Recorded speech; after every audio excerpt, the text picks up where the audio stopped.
What's going on, everyone? How are y'all doing today? I hope you're doing fantastic. And in today's video, we're taking a look at the Wargreymon Figurized Standard Amplified Model Kit. Let's get into it. Oh, right. The mail's here. Come on, Maggie. Let's go get the mail. Woohoo! Yeah! Hey, Mikey. Yeah? Want some pizza? Radical, dude. Hey, Kakarot. What's up, Vegeta? Today's the day I will finally defeat you. Oh, right. Bring it on. Everyone, back to your places. He's coming. Oh, right. I can't wait to open this. Oh, look. We have another friend. I hope they're strong. I hope he's cute. What? DudeRetro Toy Reviews. Alright, let's go ahead and take a look at the packaging. And the box art on this is just absolutely amazing. I love this image of Wargreymon. The artwork is just sick, and you see this fire effect all around him. It looks so awesome. And then on the sides of the packaging, you see shots of Wargreymon in some really cool poses to show off the detail and the articulation of this model kit. I've been really wanting to build this kit for so long, and I'm finally able to build it. And without any further delay, let's just go ahead and get right on in and see what this model kit is all about. All right, and here's Wargreymon fully built. I just finished him.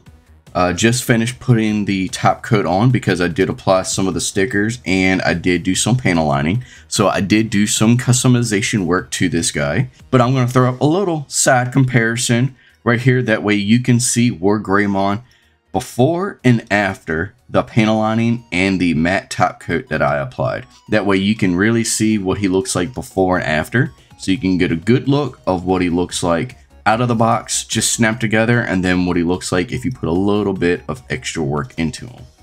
All right, and so now let's just go ahead and look at the detail of this. Like, this looks amazing. I love all the detail in this, and like, I did apply a matte top coat to this, but to be honest, I don't think you really need to do anything like that. Like, it looks amazing. I did do some panel lining. I used black, and I used the pour type Gundam marker, and to be honest, I'm not a fan of the results that I got with the Gundam marker.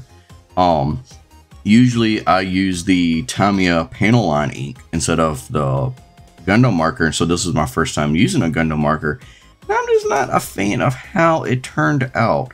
And also, I'm not sure if I should have gone with black.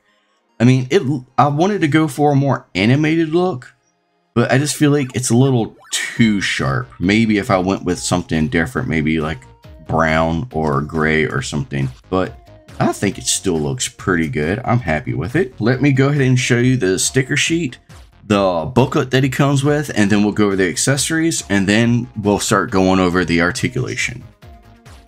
So these are all of the stickers that he comes with. I don't even know what these are for.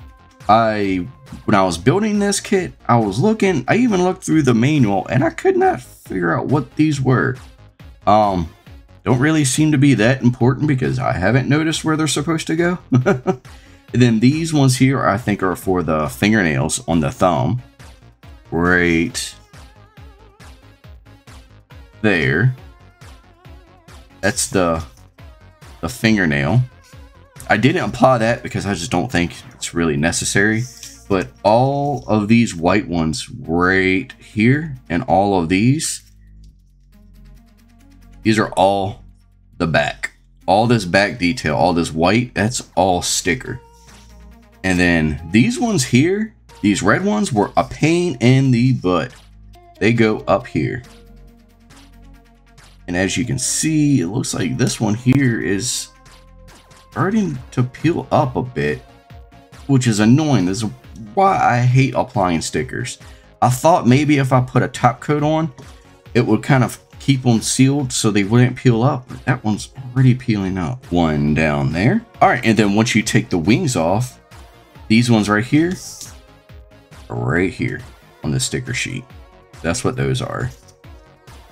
And lastly, of course, you have the eyes. The eyes, I put the stickers on that just because to paint that would be a huge pain in the butt. So I didn't paint that. And here is the manual. Now this manual is a little different than like a regular Gunpla. I've built Gunpla before, but this one was a whole lot different. All right, and the last accessory that he has is this little thing right here. And what this does is you plug one wing right there. All right, and they're plugged in. See that little hole right there on his wrist? You take that little peg, put it in there. Now you got Wargreymon, where you can turn his wings into a cool shield. So that is definitely really cool. All right, and then also you have this accessory right here. This peg right here goes right in there. Plug that on, and you got a cool claw for Wargreymon, and he comes with 2 of these, and the claws do articulate. Hey, what's up, dudes? I hope you're enjoying this video, and if you are, don't forget to hit that like button and subscribe to the channel. Alright, now let's get back to this video. Cowabunga, dude!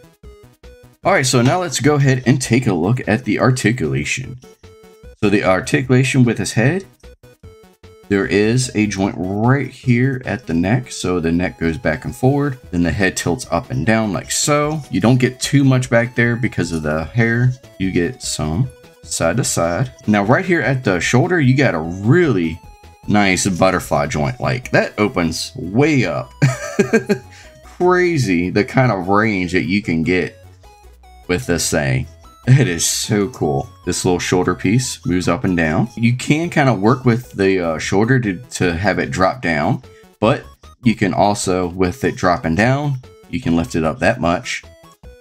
There is a bicep swivel. There is a double elbow joint. There's a swivel right here at the wrist, and right here for the hand. The hand turns all the way around. Right here at the chest, it does connect right here and down here. Don't really get much right here in the chest. You don't get really any kind of like ab crunch. And then the same down here, you get really no movement right there, but he can swivel. But one problem that I'm coming across is a lot of times when I'm trying to articulate him, the waist will want to separate. Really annoying. These flaps right here go up and down. Leg goes up. It goes back. There is a double knee joint, and the knee does look ugly once you bend it. That is not a good looking knee. You got ankle, goes up, goes down that much. You do get some really nice ankle pivot. Oh, and then there's also up here a little swivel at the upper thigh. And then for articulation in the wings, they open up and they look really, really cool. I love this translucent blue that's on these wings. I think it looks absolutely amazing. And the wings, they just plug right here on the back. But one thing though that I'm finding with the articulation that I'm not a fan of is the head. You can't really move it back at all if you have the wings on, because the hair hits the top of the wings. The head doesn't really want to articulate back at all, so he's kind of like looking down the entire time once you have the wings on. Alright, so now that we've gone ahead and looked over all the articulation and accessories, let's go ahead and get into the size comparison. And first, let's bring out the measuring tape, and it looks like Wargreymon is standing just over 7 inches tall. Alright, and for the first size comparison, I wanted to bring in a Gundam Universe Heavy Arms. And next, let's go ahead and bring in the Anime Heroes Wargreymon. Now this Wargreymon is based off of the cartoon, where the model kit is a amplified version, so it's more techy and really highly more detailed.